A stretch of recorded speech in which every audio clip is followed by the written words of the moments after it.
warahmatullahi wabarakatuh.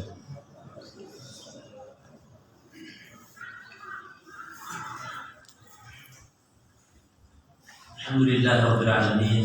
Wassalatu wassalamu ala Rasulillahil amin wa ala alihi wa ashabihi at-thayyibin at-tahirin, amma ba'd. Jemaah salat maghrib kaum muslimin wal muslimat a'azzakumullah. Kita bahas beberapa kaidah-kaidah fikih berkaitan tentang ibadah dan muamalah. Mempelajari kaidah itu khususnya bagi para penuntut ilmu agar menguatkan kekokohan ilmu dalam mempelajari suatu fan atau disiplin ilmu dalam Islam. Kalau kaidah fikih ya berarti supaya kita kuat ingatan pemahaman kita terhadap sebuah permasalahan. Karena kaidah itu rumus, Pak. Dan kita insya Allah setiap kajian di sini kita selalu bahas kaidah akidah. Sekarang kaidah fikih berkaitan tentang masalah ibadah. Jadi harus senang dengan bahasan-bahasan kaidah seperti ini. Kan itu rumus. Satu kaidah itu bisa nanti beberapa hukum, baik sholat, baik puasa, baik ibadah lain dengan satu kaidah. Dan juga kalau kaidah itu kan diambil dari dalil-dalil, sehingga kita mematuhi suatu permasalahan dengan kuat kokoh tanpa harus kita hafal dalilnya, karena sudah kaidah ini diambil dari dalil-dalil, baik Quran, baik hadis Nabi Sallallahu Alaihi Wasallam. Baik, untuk memperhemat waktu kita bahas satu kaidah yang pertama dulu. Kaidah al-ula, kaidah pertama. Al-ibadat al-waridah ala wujuhil mutanawwi'ah tuf'alu ala jami'i wujuhiha fi awqatin mukhtalifah. Ibadah-ibadah yang bentuknya beraneka ragam, tata caranya, maka sikap kita dalam lakukan ibadah itu semua bentuknya. Tidak boleh hanya memilih satu dua, tidak boleh. Lakukan semuanya. Kalau bisa di satu waktu, kalau tidak bisa di waktu yang berbeda-beda. Berarti ibadah itu ditinjau dari tata caranya terbagi dua. Ada ibadatun laisa laha illa kayfiyatun wahidah. Ada ibadah itu yang tata caranya hanya satu cara saja. Tidak ada 2, 3, 4 cara. Contoh misalnya secara umum sholat 5 waktu itu caranya secara umum satu. Walaupun nanti berbeda-beda dalam rinciannya seperti bacaannya nanti akan kita bahas. Namun secara umum sholat 5 waktu satu, puasa Ramadan ya satu cara saja. Yang kedua, ibadah itu yang syuri'at ala kayfiyatin mutanawwi'ah, yang disyariatkan dalam bentuk yang beraneka ragam. Seperti Nabi SAW mengajarkan para sahabat satu ibadah itu caranya ada 1, 2, 3, 4, bahkan sampai belasan.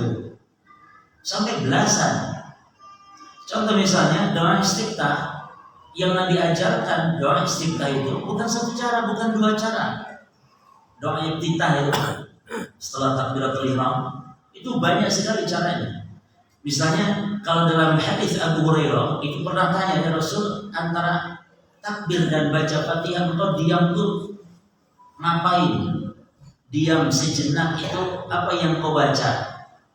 Maka kata Nabi, aku membaca Allahumma ba'id baini wa baina khataayaya kama ba'adta baina al-masyriqi wal maghrib. Allahumma naqqini min khataaya ma yanqa as-thawb al-abyad min ad-danas. Allahumma absilni min khataayaya bil ma'i wal salji wal barad. Belum lagi hadis Aisyah. Aisyah juga meriwayatkan, Nabi ajarkan juga beda lagi, yaitu dengan baca subhanallah wa bihamdika tabarakasmuka wa ta'ala jadduka wa la ilaha ghairuka. Belum lagi nanti dari Ali bin Abi Thalib, wajhatu wajhilladzi fatara samawati dan seterusnya. Ini contoh saja. Jadi ibadah yang aneka ragam cara bentuknya tidak boleh kita hanya satu saja. Karena kalau kita lakukan, kita amalkan hanya satu, berarti yang lainnya mati. Padahal semuanya agama Allah, semuanya syariat Allah, semuanya diajarkan oleh Nabi SAW. Jadi poin ini jangan dipilih, jangan dirojihkan, enggak, karena ini bukan khilafiyah. Ini kalau pun khilaf namanya khilaf tanawwu, artinya keanekaragaman yang semuanya benar, semuanya harus diamalkan. Dan di antara hikmahnya adalah yang pertama agar kita ini semangat dalam ibadah. Jadi tidak itu saja, itu hikmahnya. Yang kedua dalam rangka ihya'i sunnah, menghidupkan sunnah Nabi. Kalau antum baca dari Allahumma baik dibaca, subhanaka dibaca, cuman ini tentu nggak bisa satu waktu. Jadi kadang tadi maghrib kita baca subhanallah wa bihamdihi tabarakallahi ta'ala jadduka wa ila ghairuka. Nanti isya jangan yang itu lagi, baca yang lain. Wajah itu misalnya atau baca Allahumma ba'id baini baina khataika dan seterusnya. Jadi dalam rangka kita untuk semangat ya. Dan juga dalam rangka mengajarkan, dalam rangka menjaga agama. Demikian para jemaah. Contoh-contoh yang bisa kita praktekkan. Yang pertama tentang adzan. Adzan itu ada 3 lafaz dan 3 riwayat. Ya. Yang pertama yang dikenal dengan adzan Bilal. Itu riwayat Abdullah bin Zaid, yang mana ini yang dipegang oleh madhab Hambali. Adzan Bilal, ya, adzan Bilal itu adzan kita itu. Jadi totalnya adzan Bilal ini adalah totalnya 15 kalimat. Takbir 4 kali, syahadat tauhid 2 kali, syahadat isya 2 kali, hayya 'alas shalah 2 kali, hayya 'alal falah 2 kali. Lalu Allahu Akbar 2 kali, baru terakhir la ilaha illallah. Jadi total 15. Inilah adzan yang disebut adzan Bilal ini, yang diriwayatkan karena ketika Abdullah bin Zaid bermimpi, maka Nabi perintahkan Bilal untuk adzan. Ya. Yang kedua para ikhwan, adzan riwayatnya Abu Mahdhurah. Adzan riwayat Abu Mahdhurah inilah ada 2 lafaz, perbedaannya di takbir pertama.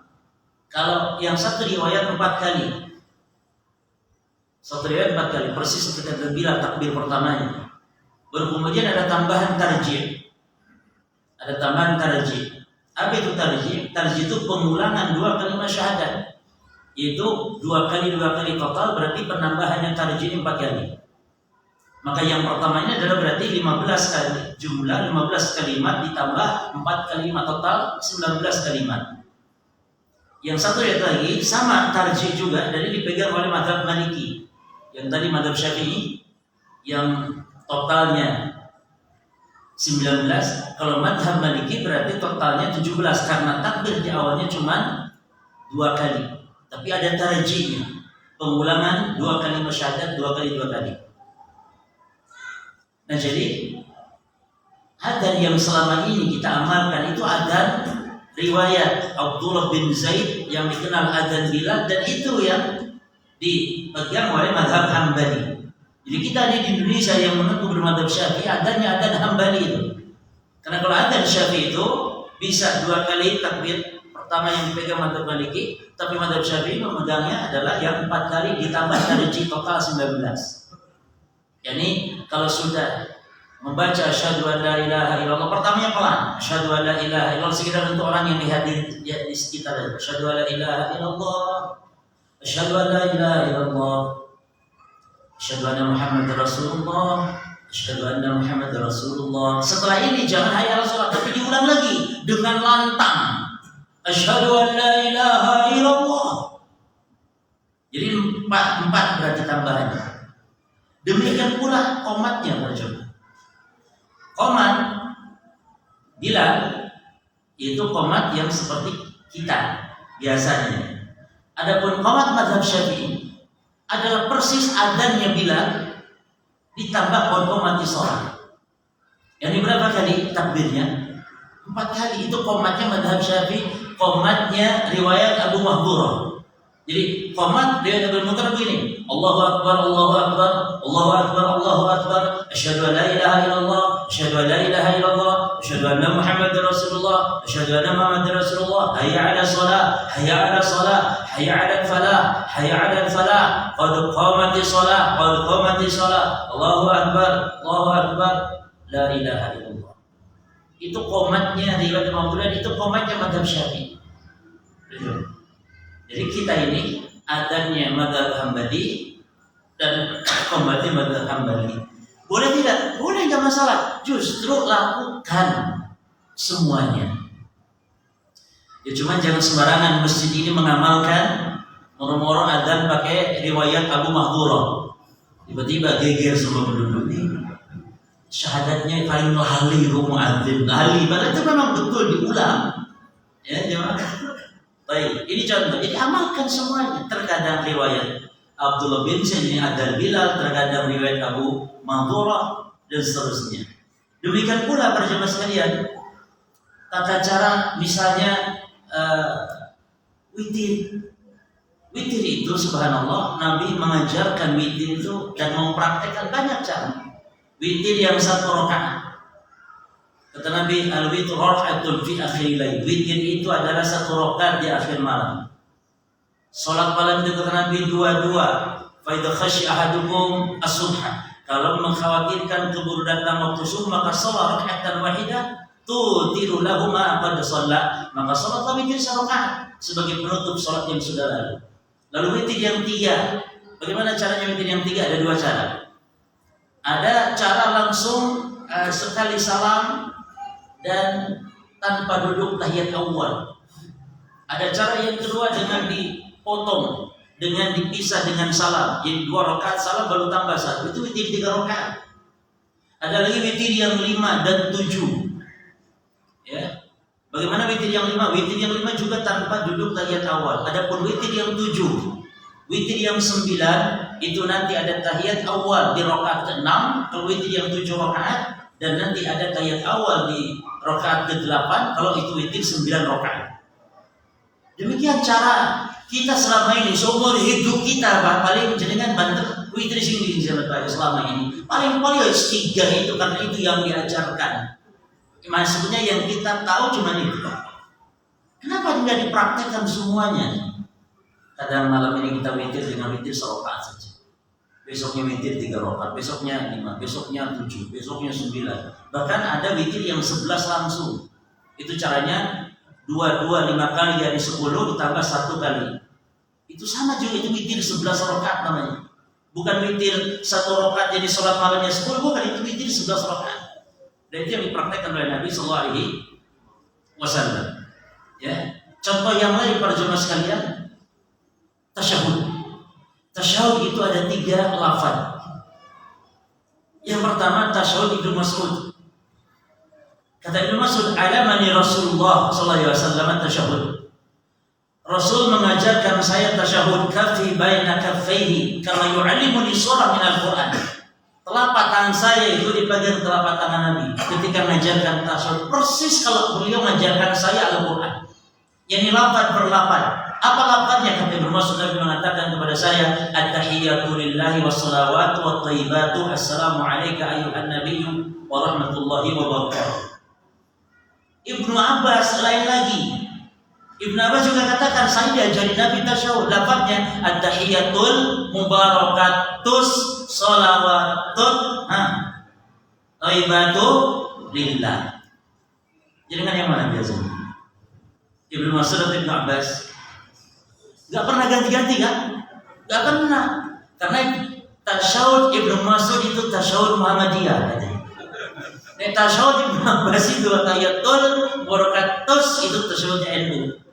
Cuma tasyahud Rasulullah itu bukan tasyahud ormas manapun. Jadi kita baca semuanya. Maghrib tadi kita tasyahud Ibnu Abbas misalnya. Nanti Isya tasyahud Ibnu Mas'ud. Bahkan ada lagi satu tasyahud Abu Musa al-Asy'ari. At-tahiyyatut thayyibatus shalawatu lillah. At-tahiyyatut thayyibatus shalawatu lillah. Assalamu alayka ayuhan nabiy wa rahmatullahi wa barakatuh. Yani kesitunya sama. Kesitunya sama. Termasuk dzikir ba'da shalah itu belasan yang diajarkan Nabi. Jadi jamaah kalau diperhatikan, dzikir setelah sholat itu bukan satu macam. Bukan. Tapi belasan macam, hanya saja kita baca seluruhnya. Boleh tidak boleh? Boleh tidak baca cuma satu macam juga boleh. Jangan kalau habis sholat dzikir astagfirullah 3 kali sebagaimana hadis Muslim dari hadis Sauban, karena Nabi sallallahu alaihi wasallam idzan sharafa min sholatihi istaghfara salatan summa qala Allahumma anta salam minka salam tabarakta ya dzal jalali wal ikram. Itu selesai itu. Selesai jemaah. Yani Nabi SAW kata Thauban kalau selesai sholat beliau istighfar 3 kali lalu membaca Allahumma antas salam wa minkas salam tabarakta ya dzal jalali wal ikram. Selesai sudah, itu satu zikir selesai. Makanya jenengan kalau ada hajat, ada hal yang dianggap perlu, seperti kita nih kalau ada kajian seperti ini, itu zikir itu jangan lama-lama Pak. Karena kajian ini penting. Kita jauh-jauh datang ke sini ngaji, kalau jangan kelamaan zikirnya rugi kita. Faedah sedikit yang didapat, sementara kita ngaji hanya sampai isya saja. Rugi, maka zikirnya cukup saja karena ada pengajian. Kalau tidak, apa semuanya baca? Ada lagi membaca apa? La ilaha illallah wa la syarika lahu mulku wa lahu ala kulli syai'in qadir, disambung Allahumma la mani'a lima a'tait wa la mu'tiya lima mana'ta lil fawza jadi minka al-jadid hadis Mughirah bin Syu'bah. Ini juga satu zikir lagi, lain lagi yang tadi. Beda Pak. Jenengan pilih top boleh, yang ini boleh. Ada lagi yang membaca la ilaha illallah syarika lahu mulku wa huwa ala kulli syai'in qadir la haula wa la quwwata illa billah wa la na'budu illa iyyah. Lau ni'matul fadl zadul hasan la ilaha mukhlishin lahu din wa la kafirun. Ini lain lagi zikirnya. Sahih semuanya. Dan juga ada lagi yang tasbih, tahmid. Itu pun Bapak Ibu, tasbih, tahmid, takbir, jenengan selama ini tahunya hanya jumlahnya berapa?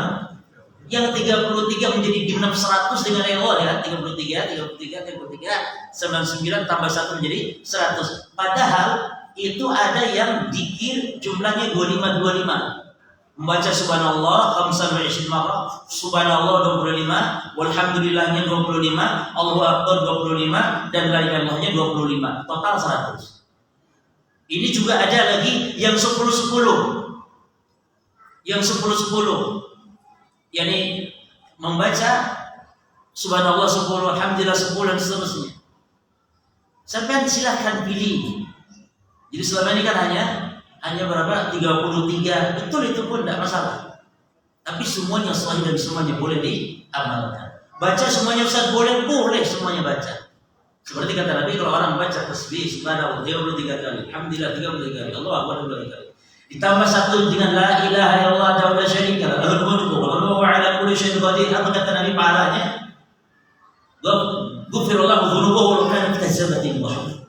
Ghufirallahu dzunubahu, diampuni dosanya oleh Allah walaupun sebanyak buih di lautan. Jadi zikir ba'da salat itu, terus juga ayat kursi. Man qara ayatul kursi fi duburi kulli salatin maktubatin lam yamna'hum min dukhulil jannah ila an. Siapa yang baca ayat kursi setelah selesai salat fardu, Pak, maka tidak ada yang dia masuk surga kecuali kematian. Jadi kalau mati masuk surga. Banyak, boleh baca semuanya sehingga mungkin perlu setengah jam. Nah, boleh pilih satu saja, boleh sehingga hanya 3 detik. Nah, sesuaikan dengan kondisi dengan waktu. Hanya saja jenengan jangan memahami zikir salah satu panjang, tidak. Zikir ba'da sholat, zikir sholat setelah sholat fardu itu pendek-pendek yang diajarkan Nabi, hanya dibaca semuanya. Dan itu yang disunahkan, baca semua. Kalau perlu di sholat waktu, kalau tidak bisa di waktu yang berbeda. Jelas di sini Pak Jemaah? Ayo kita mulai mengamalkan sunnah Nabi. Semuanya jangan kita memilih hanya satu saja, karena semuanya adalah ajaran Rasulullah, semuanya adalah wahyu dari Allah, semuanya adalah kebenaran, tidak boleh dipilih. Iya, kalau khilafiyah kita memilih mana yang wajib. Ini bukan khilafiyah. Ya, baik. Kaidah kedua. La yajuz taqdimul ibadah ala sabab wujubiha wa yajuzu ba'da sabab wa qabla syartil wujub. Tidak boleh mendahulukan ibadah sebelum datang sebab wajibnya. Tidak boleh melakukan ibadah yang dasar kalau belum ada sebab wajibnya. Tapi boleh ketika sudah ada sebab wajibnya, boleh ya. Setelah ada sebab wajibnya, walaupun belum ada syarat wajibnya. Ustaz bingung ya, apa-apa. Memang begitu, harus dengan contoh. Apa kalimatnya tadi? Tidak boleh melakukan ibadah sebelum datang sebab wajibnya, Namun boleh kalau sudah ada sebab wajib, walaupun belum ada syarat wajib. Berarti kewajiban dalam ibadah ada dua, ada syarat wajib, ada sebab wajib. Ada sebab wajib, ada syarat wajib. Ada apa yang pertama? Sebab wajib. Yang kedua, syarat wajib. Zakat ada sebab wajib, ada syarat wajib. Zakat ada sebab wajib. Apa sebab wajibnya? Nisab. Jadi kalau kita punya uang sudah mencapai nisab, berarti sudah ada tuh sebab wajibnya. Kalau sudah ada sebab wajibnya, boleh. Perhatikan, boleh. Tapi tidak wajib. Tidak wajib. Hanya boleh. Tapi kalau sudah nanti ada syarat wajib, bukan lagi boleh. Kalau sudah syarat wajib, bukan lagi boleh. Tapi apa? Wajib. Dosa kalau tidak. Tapi kalau sudah ada sebab wajib dan belum melakukan karena syarat wajib belum ada, hanya boleh saja. Kalaupun tidak dilakukan, tidak dosa. Karena hanya boleh. Untuk hati-hatian boleh. Tapi kalau sudah ada syarat wajib zakat, apa syarat wajib? Setahun, yakni haul. Barulah zakat bukan lagi boleh, tapi apa? Menjadi wajib. Maka ibadah itu ada tiga keadaan. Ada yang ibadah sebelum ada sebab wajibnya, maka ibadahnya tidak sah. Orang nggak punya uang mencapai nisab, punya uang 1 juta, 2 juta, dia zakat yang tidak sah. Misalnya dia punya uang 2 juta, keluarkan 2,5% dari 2 juta, dia zakat apa nih? Zakat saya tidak sah. Emang orang punya harta sampai nisab enggak? Ini 2 juta tahun, tidak sampai nisab. Dan yang rajih tentang nisab dikiaskannya kepada emas. Karena uang seseorang yang punya nisab dengan nisab emas, itulah orang yang dianggap mampu. Kalau nisab perak itu murah, nisab perak itu murah, 595 gram. Dikalikan perak harga 20.000 per gramnya, murah. Tapi kalau emas kalau 1 gram 1 juta misalnya, kalau 85 gram itu berarti 85 juta. Nah sekarang orang yang punya uang 85 juta ini, kira-kira di kampung jenengan punya uang 25 juta ini orang disebut miskin enggak, Pak? Punya uang 25 juta sudah stabil tuh. Orang menengah ke atas enggak, Pak? Menengah ke atas. Yang miskin tuh kayak kita yang nggak punya uang 5 juta aja enggak ada misalnya. Nah, itu baru. Maka nisab yang rajih ya, memang khilaf ulama. Sebagian mengkiaskannya ke perak. Sehingga mungkin orang punya uang 4 juta pun sudah zakat karena perak nisabnya sampai. Tapi yang rajih kepada emas. Jelas jemaahnya. Karena zakat itu ya bagi orang yang memang mampu dan orang yang memiliki kemampuan yang memang punya nisabnya nisab emas. Jadi ukuran nisab emas. Baik. Yang kedua, orang itu beribadah sudah ada sebab wajibnya, tapi syarat wajibnya belum. Sebab wajib sudah ada, maka apa hukum ibadahnya orang ini? Hukum ibadahnya yang boleh. Boleh. Baik, kalau sudah ada yang ketiga nih, kalau sudah ada syarat wajib, apa hukum ibadahnya bagi orang ini? Hukum ibadahnya wajib, bukan lagi boleh. Seperti misalnya kalau sudah mencapai hartanya 1 haul dan nisabnya stabil sudah, maka apa hukum zakat bagi orang ini? Boleh atau tidak boleh? Lah, bukan boleh atau tidak boleh, tapi wajib kalau tidak berdosa dia. Jelas. Contoh kafarat sumpah, Pak. Kafarat sumpah. Kafarat sumpah itu ada sebab wajib, ada syarat wajib. Apa sebab wajib kafarat sumpah?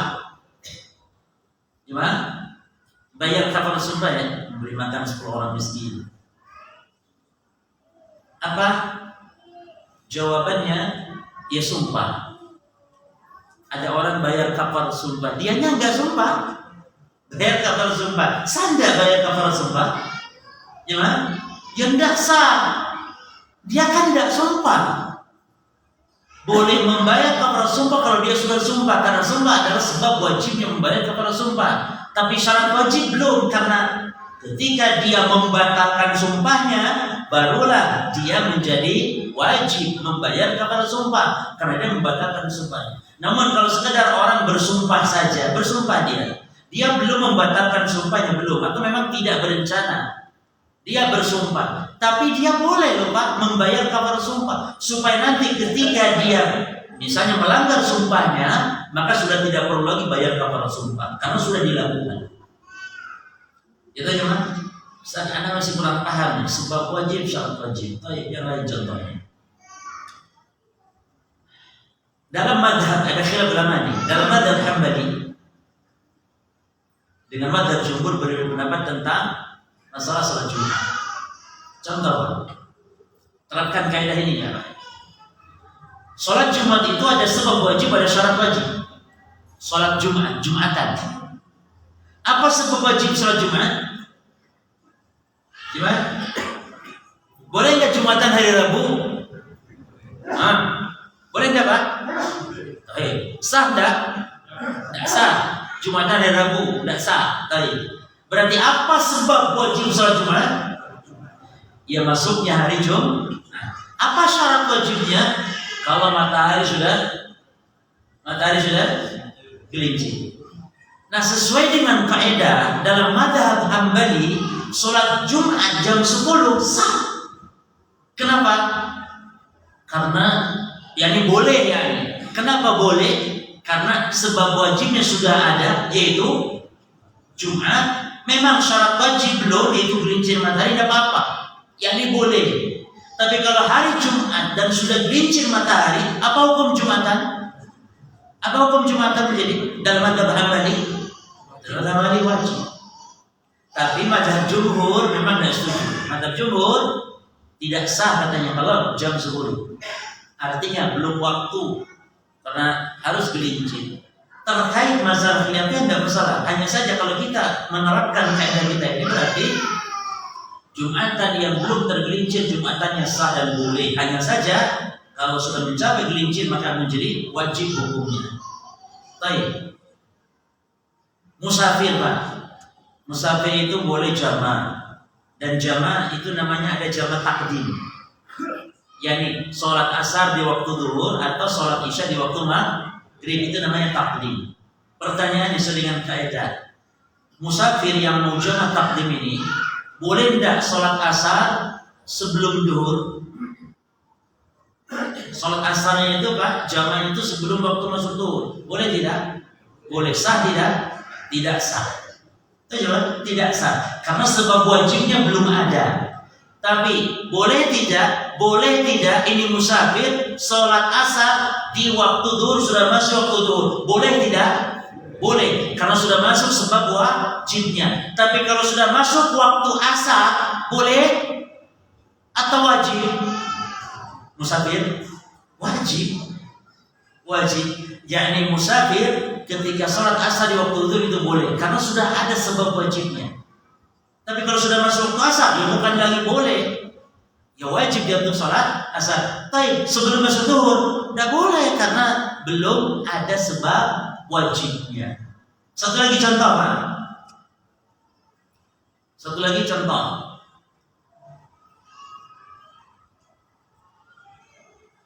Orang yang sudah lanjut gak sanggup puasa Ramadan sehingga harus apa Pak? Yang seperti ini, yang sakit sungguh-sungguh atau orang yang usia lanjut kalau gak sanggup puasa Ramadan harus apa tadi? Bayar fidyah. Pertanyaannya Pak, dia bulan Sya'ban. Sya'ban itu kan bulan kapan ya? Sebelum bulan Sya'ban. Dia keluarkan bayar fidyah 1 bulan. Karena nggak mungkin saya juga puasa. Nanti Ramadan datang, nggak mungkin saya puasa karena pasti saya bayar fidyah. Maka saya bayar fidyah sekarang bulan Sya'ban. Pertanyaannya, dia melakukan fidyah tadi sudah ada sebab wajibnya belum? Belum. Berarti kalau bayar fidyah bulan Sya'ban sah? Tidak sah.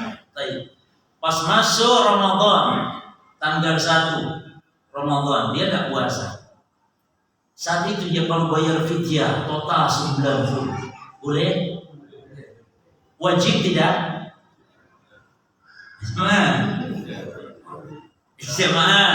Wajib bayar full?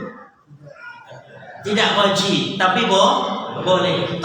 Kalau Ramadan sudah habis full 1 bulan, apa yang harus dilakukan? Boleh atau tidak boleh fidyah? Bukan boleh nggak boleh, tapi wajib. karena sudah ada syarat wajibnya. Mau sopak contoh segitu sih kurang. Berarti ibadah itu ada sebab wajib, ada syarat wajib. Paham insya Allah? Kalau paham masuk kaidah ketiga. Baik, kaidah ketiga. La yanqudul amrul mutayaqqan subutan aw nafiyan bisyakkin 'arid. Ini kaidah besar dalam kaidah fikih.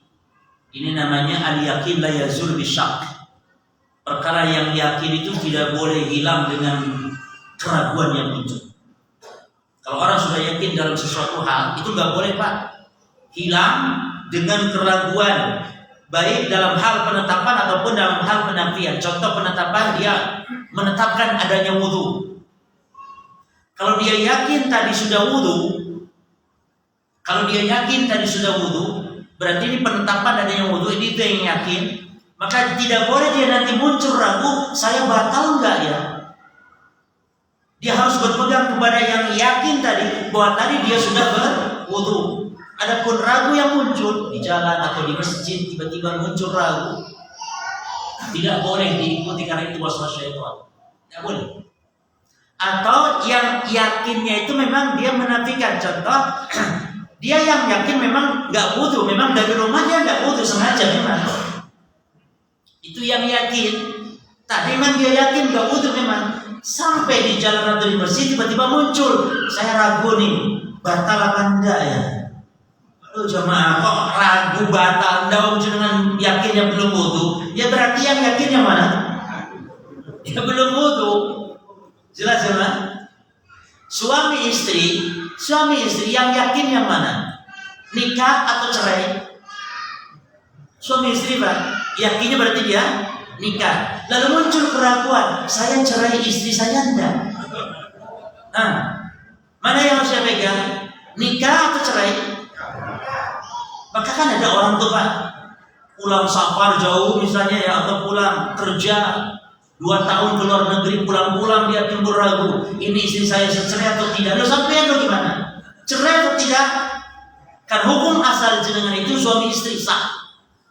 Jadi muncul keraguan cerai atau tidak, muncul keraguan batal atau tidak, maka ini adalah waswas syaitan, sehingga tidak boleh kita pegang. Wajib kita berpegang kepada yang yakin. Dan ini kata Allah dalam Quran surah An-Najm ayat 28. Kata Allah, iyattabi'una ila dhann, ya, wa inna dhanna la yughni minal haqqi syai'an. Janganlah mengikuti, mereka tidak mengikuti kecuali hanya dhann, yakni keraguan.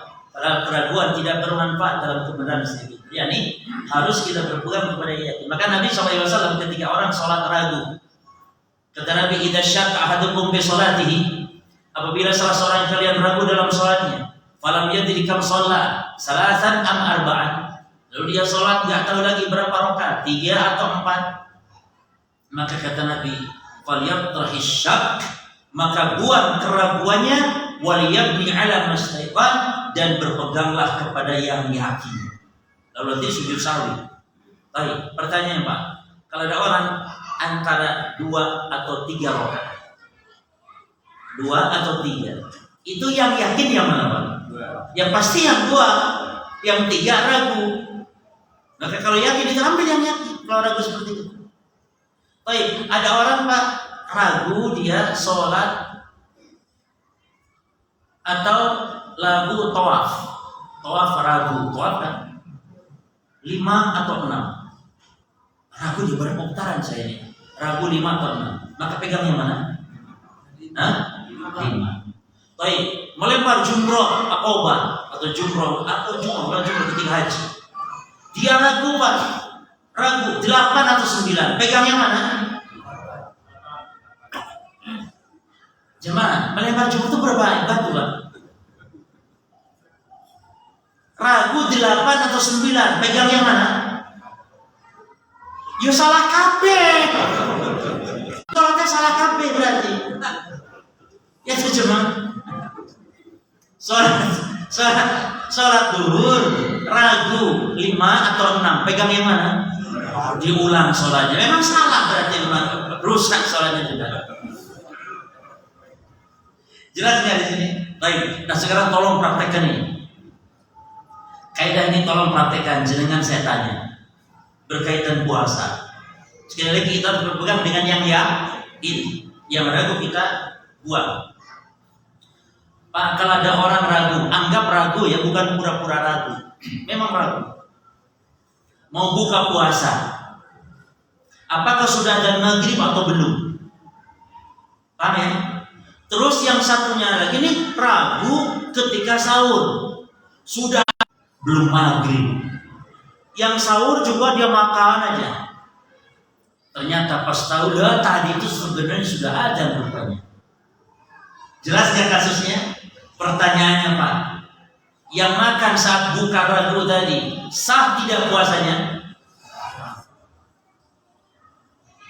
Terus yang sahur tadi itu dia kan sudah azan tuh, berarti ini ragu dong Pak ya? Pesan mau sono ragu order baru ya, karena di hutan nggak ada ragu. Ya, ternyata pas tahu itu matahari fajar sudah terbit dari tadi, dia berarti makan tadi itu, berarti kan puasa, sedang puasa. Nah pertanyaannya, batal nggak puasa? Jadi sah tidak puasa? Kita pertanyaan maghrib dulu.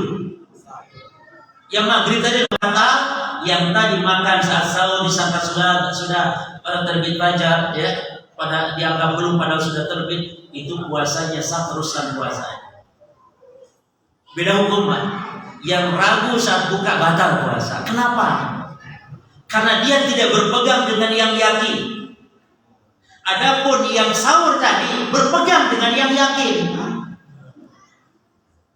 Pak, yang sedang puasa tadi saat ragu sudah adzan maghrib atau belum, yang yakinnya siang atau yang yakinnya itu terbit atau yang yakinnya malam? Dia sedang berada di waktu apa? Sedang puasa itu berarti sedang ada yakinnya di waktu apa tadi? Waktu siang kan? Kepada yang yakin. Yang kalau dia ragu adzan maghrib atau belum, tahan, nggak boleh. Kalau dia ragu adzan maghrib atau belum, jangan paksakan buka puasa, jangan. Tahan, karena yang yakin adalah belum. Yang yakin belum ada.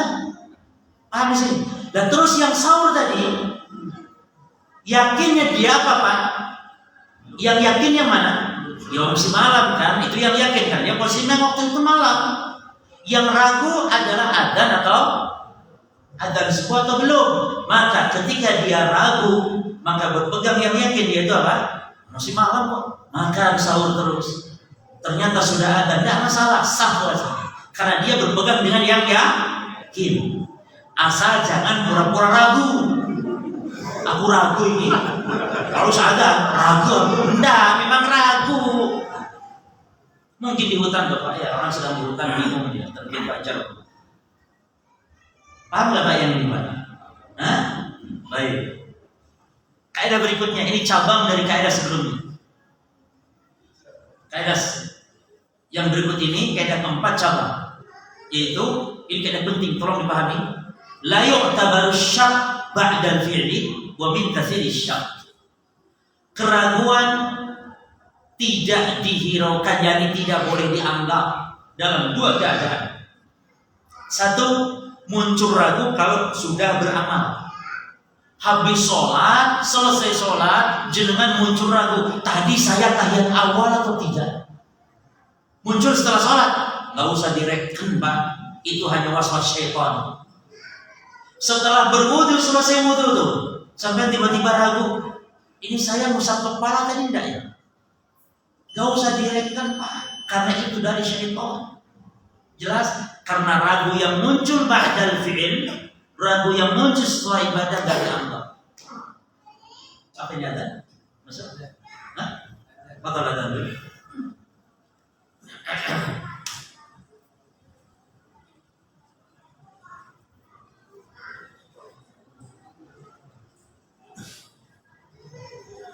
Allahu Akbar, Allahu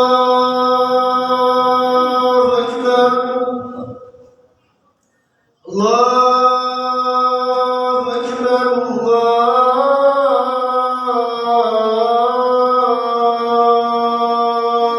Akbar.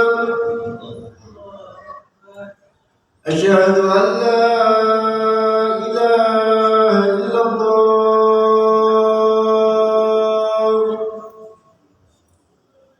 Asyhadu an la ilaha illallah.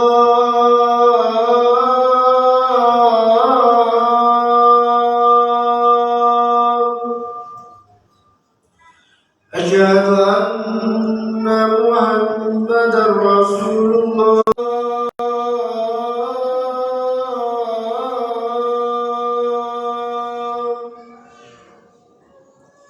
حي على الصلاة.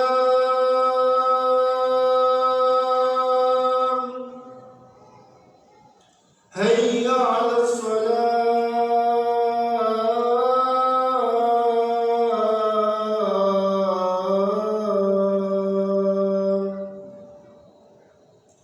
حي على الفلاح.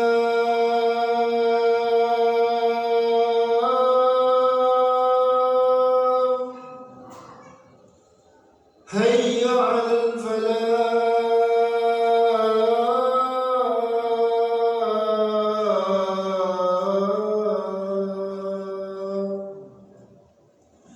الله أكبر.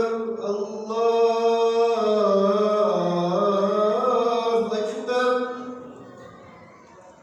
لا إله إلا الله.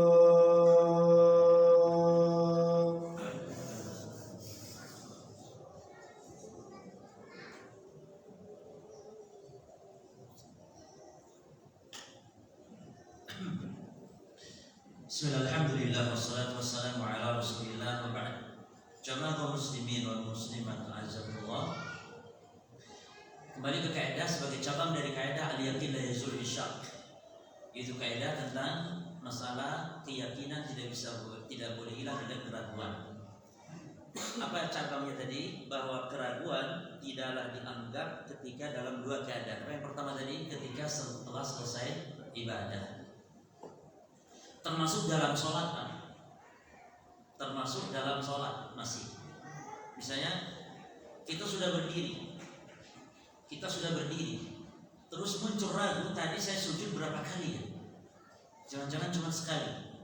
Karena kalau sujud cuma sekali nggak sah itu, Pak. Kalau sujud itu 2 kali. Lalu muncul ragu setelah berdiri, maka keraguan yang muncul, ini ngeyel, alah, langsung ini aja, kita ulangi aja sudah, supaya yakin. Nah, kalau kita mengulangi, justru kita ikut waswasnya syaitan. Setan senang itu. Kan gampang kalau ragu ya sudah diulang lagi. Nah kalau gitu kita ikut syaitan. Bagaimana kalau syaitan memberikan lagi keraguan, diulang lagi, bagaimana lagi, diulang lagi, akhirnya diulang lagi. Akhirnya banyak orang yang ini yang kedua nih. yakni orang yang kasir syak, keraguan tidak dianggap yang kedua dari orang yang memang sudah berpenyakit waswas. Ini dimaafkan oleh Allah. Ini orang kena penyakit waswas, ini memang orang sakit, istilahnya orang sakit jiwa ini, dan harus diruqyah. Ya waswas Pak. Ada loh Pak orang nggak mau kawin, gara-garanya apa? Kenapa? Ini di Saudi ini. Ada seorang cerita kepada Syekh, ya Syekh anak nggak mau kawin. Kenapa? Anak takut kalau pas kawin anak ragu takutnya dicarikan istri katanya. Sehingga dia tidak kawin gara-gara waswas syaitan. Jadi syaitan inginnya apa? Membuat waswas supaya orang ini tidak ibadah, supaya orang tidak kawin, supaya orang tidak sholat. Ada orang yang tidak bisa ikut sholat berjamaah, nggak bisa. Kenapa? Karena imam sudah 1 rakaat, dia masih di WC, dia baca Bismillah. Bismillah. Imam sudah 1 rakaat itu dia masih, dan saya saksikan sendiri. Dia Bismillah. Saya pas juga terlambat gitu, pas lihat orang ini sedang Bismillah saya teruslah Bismillah berulang. Ini orang sakit harus diruqyah. Tidak ada lagi Pak, nggak ada obatnya kecuali memang harus diterapi jiwa. Ini orang, nah orang yang ragu macam begini dimaafkan oleh Allah. Berarti apa? Jangan dianggap ragunya. Sudah takbir ya takbir saja. Jangan Allah.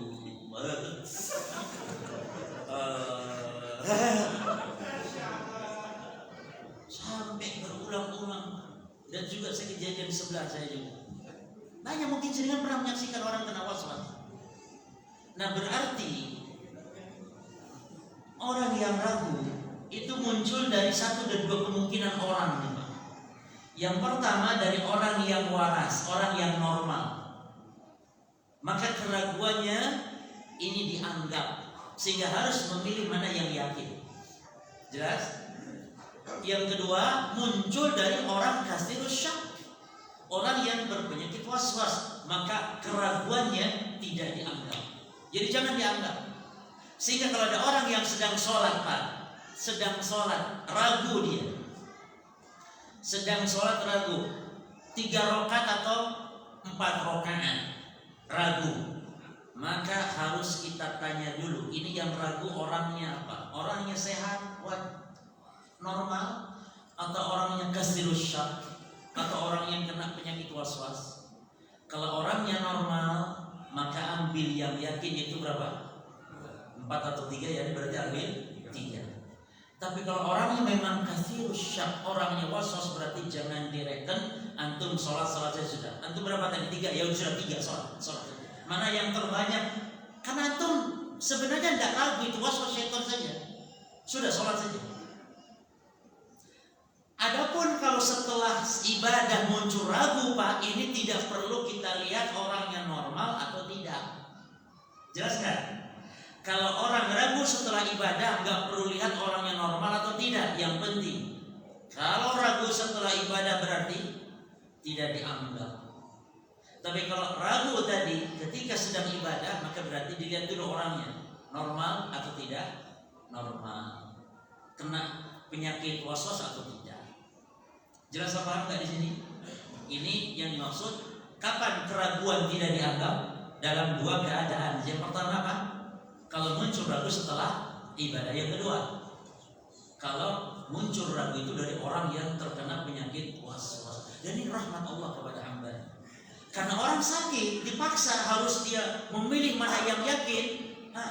Ini berarti memaksakan beban taklif yang dia tidak mau. Maka karena dia sakit, maka sudah keraguannya nggak direken. Artinya berarti kalau ragu ada 3 atau 4, ya sudah 3 nggak apa-apa. Karena antum sakit. Karena anak ngomong 7 pun antum akan iya saja. Ya teman, antum 1 kok iya saja karena sakit. Tapi kalau orang normal ragu antara 3 atau 4, maka berarti pilih ya. 3 atau 4, ambil mana kalau ragu? 3. Ambil yang yakin, yaitu ambil yang 3. Jelas nggak Pak nih? Izin saya tambah 1 kaidah. Tambah 1 kaidah. Baik. Kaidah yang kelima. Idza ta'adzara al-aslu yusaru ila al-badal. Apabila ibadah itu kita tidak memungkinkan melakukan kepada yang pokok, maka segera berpindah kepada badal. Ini keindahan Islam. Ya. Berarti ibadah itu ada yang boleh pindah kepada badal, ada ibadah yang memang tidak ada badalnya. Contoh misalnya wukuf di Arafah itu nggak ada badalnya. Orang yang haji hendak wukuf di Arafah tidak bisa badal dengan menyembelih apa, nggak bisa. Dengan sedekah bisa, nggak bisa. Orang yang haji hendak wukuf, ya sudah haji tak sah. Makanya Nabi memberi keringanan saja orang yang terlambat hajian berangkat ke Arafah selama belum subuh, selama belum terbit fajar tanggal 10 hari Nahar. Misalnya ke Arafah bisanya jam 3 malam, belum adzan subuh tanggal 10 Pak. Kan di Arafah bisa tanggal berapa? 9, maka dimaafkan. Tapi kalau ke Arafah tanggal 10 itu sudah adzan subuh, sudah lewat, nggak sah haji. Ada nggak badal? Nggak ada badalnya. Sholat 5 waktu nggak ada badalnya Pak. Orang yang luput sholat bisa nggak diganti dengan sedekah? Nggak bisa. Diganti dengan apa? Nggak bisa. Kata Nabi, man nasiya 'ani sholat atau man raqada 'ani sholat falyusra idza dzakaraha la kaffarata illa dzalik. Siapa yang ketiduran tidak sholat, siapa yang lupa tidak sholat, kata Nabi, maka sholatlah ketika ingat. Tidak ada kafarat selain dia sholat. Nggak ada badalnya. Oh ya lupa saya tadi tidak sholat subuh, terus tak sedekah 10.000 sedekah, nah. Atau memberi makan seorang miskin, nah. Memberi makan 60 miskin misalnya. Jelas bagaimana? Nah, ada kaidah yang kita bahas ini. Apabila tidak memungkinkan melakukan yang pokok, maka beralih kepada yang badal. Contoh tentang wudu. Apabila tidak mampu berwudu, ini asal, ini pokok, maka beralih kepada tayamum. Tidak bisa mandi junub karena tidak ada air, mandi junub hadas besar, maka berpindah kepada badal, yaitu tetap tayamum. Jadi tayamum itu adalah badal bagi hadas kecil, hadas besar, badal bagi wudu, badal pula atau tidak mampu menyembelih, ada badalnya itu puasa 3 hari saat haji dan 7 hari saat dia kembali ke kampungnya, ke negerinya. Orang yang kaya, yang memiliki kemampuan, sehat, wajib dia untuk haji. Baik, dia tidak bisa berangkat, duitnya banyak, nggak bisa berangkat, badannya sakit, lemah misalnya, nggak bisa melakukan haji yang pokok ini, boleh tidak dengan badal, dengan cara dibadalkan? Nah, boleh. Nah, ini contoh ibadah yang kalau tidak bisa kepada yang pokok, maka beralih kepada yang badal. Kafarat sumpah, tolong perhatikan Pak.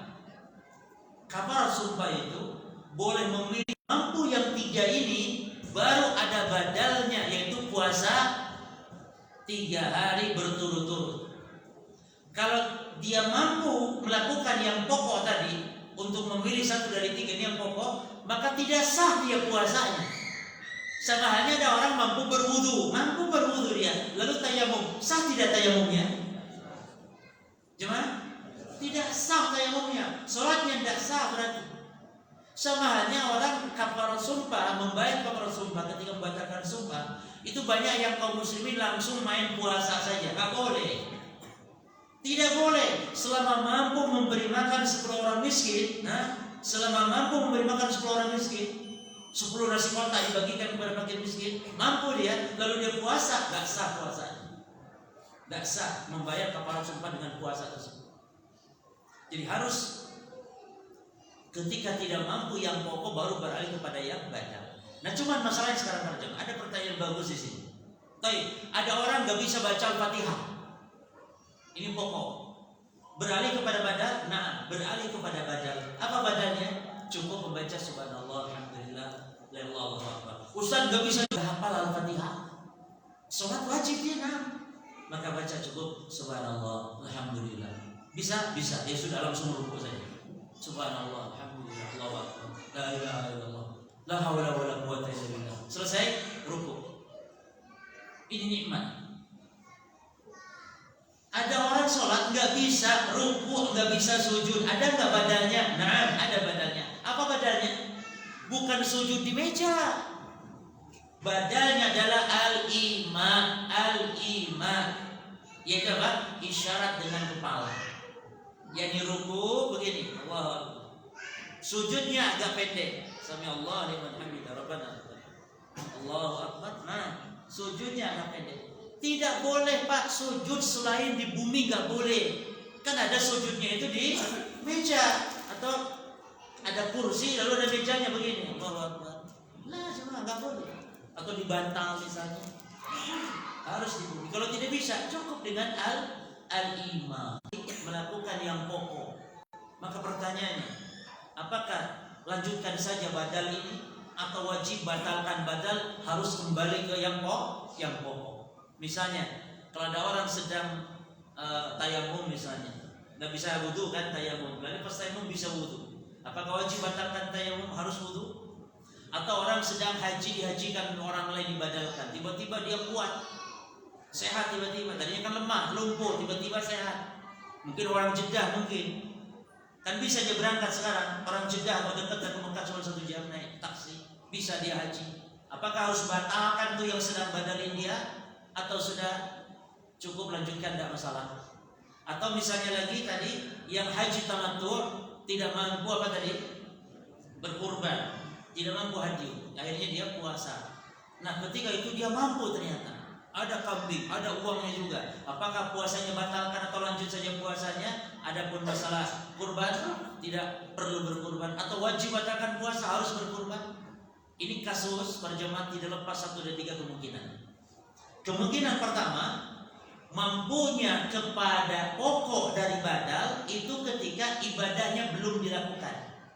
Contoh, ketika orang tidak mampu berwudu akhirnya tayamum, berwudu sehingga misalnya, dan sholatnya belum, maka apa yang harus dilakukan? Apakah lanjutkan saja dengan badalnya atau harus balik kepada pokok, yaitu wudu? Kenapa? Wajib batalkan tayamum, wajib wudu. Kenapa? Dan ini ijma para ulama. Kenapa? Karena sholatnya kan juga belum. Jelas semua? Baik. Yang keadaan kedua, jika mampunya kembali ke pokok itu ketika ibadah selesai, ibadahnya sudah selesai, maka pendapat yang benar, dan memang ada khilaf, namun ringan khilafnya ini, pendapat yang benar pada jamaah adalah gimana? Ada khilaf tapi nggak terlalu kuat, ringan saja khilafnya, tidak masalah. Pendapat yang benar adalah tidak perlu kembali kepada yang pokok karena ibadahnya kan sudah selesai. Misalnya dia tadi tidak mampu berwudu sehingga tayamum lalu dia sholat. Setelah sholat jemaah ada air, gimana nih? Cukup, sudah selesai sholatnya, nggak usah diulang wudu, nggak usah diulang sholatnya. Tapi sekarang yang kuat khilafnya ulama, yang kuat ulama berbeda pendapat di ini adalah ketika mampunya kepada badal, ketika apa? Mampunya kepada badal, mampunya dari badal kembali kepada yang pokok itu saat apa? Tadi kan sebelum ibadah, yang kedua setelah ibadah, yang ini sedang ibadah, moro-moro ada air. Di dua rakaat di tengah-tengah sholat tiba-tiba air gelontor, air keluar. Ketika sedang puasa, mampu kurban untuk yang haji tamattu misalnya. Jelas ya, jelas kasusnya nih. Ketika sedang dibadalkan haji nih orang Jeddah nih, dia tiba-tiba sehat kuat. Gimana ini kasusnya? Sedang dibadalkan. Baik, para jamaah, ini khilaf ulama sangat kuat. Ada 3 pendapat. Pendapat pertama, tidak perlu untuk kembali kepada pokok lanjutkan badal, tapi ini pendapat lemah. Baik, mutlak. Yang kedua katanya wajib kembali kepada yang pokok, yang badal dibatalkan. Jadi kalau sedang sholat ya wajib dia batalkan sholatnya, wajib untuk berwudu. Tapi yang ketiga jamaah ada yang merinci begini. Berpindahnya dari badal kepada pokok itu tergantung jenis perpindahannya. Kalau perpindahan sifatnya darurat seperti dari tayamum ke wudu, ini karena ini syarat, maka itu wajib batalkan tayamumnya tadi, wajib batalkan sholatnya. Tapi kalau bentuknya rukhsah perpindahan itu seperti yang haji tamattu, dia rukhsah keringanan untuk dia berpuasa ketika tidak mampu, maka yang seperti itu tuh boleh lanjutkan saja, nggak harus berpindah dari badal kepada pokok. Termasuk yang haji tadi itu, ketika dia tiba-tiba di tengah-tengah orang sedang badalkan, dia tiba-tiba dia sehat kuat, maka nggak apa-apa, lanjutkan saja. Karena ini sifatnya rukhsah. Adapun kalau kasusnya wudu dari tayamum ke wudu, ini sifatnya ada darurat, maka wajib untuk batalkan tayamum tadi, wajib batalkan sholat untuk kembali ke wudu. Cuman perjamaah Ustaz, saya bingung membedakannya. Bagaimana ini antara tayamum wudu dengan masalah haji tadi, dengan masalah taib? Pendapat yang jenengan ingin hati-hati, maka ikutlah pendapat yang mengatakan batal harus kembali kepada yang pokok. Itu lebih hati-hati. Jadi inti kesimpulannya, kalau bisanya berpindah dari badal kepada yang pokok sedang dalam keadaan sedang ibadah, maka yang lebih hati-hati batalkan saja, kembali kepada yang pokok. Allah Ta'ala. Nah, lebih hati-hati. Cukup, insyaallah kapan-kapan kita lanjut dengan kaidah-kaidah berikutnya. Subhanallah wa bihamdika asyhadu an la ilaha illa anta astaghfiruka wa atubu ilaik.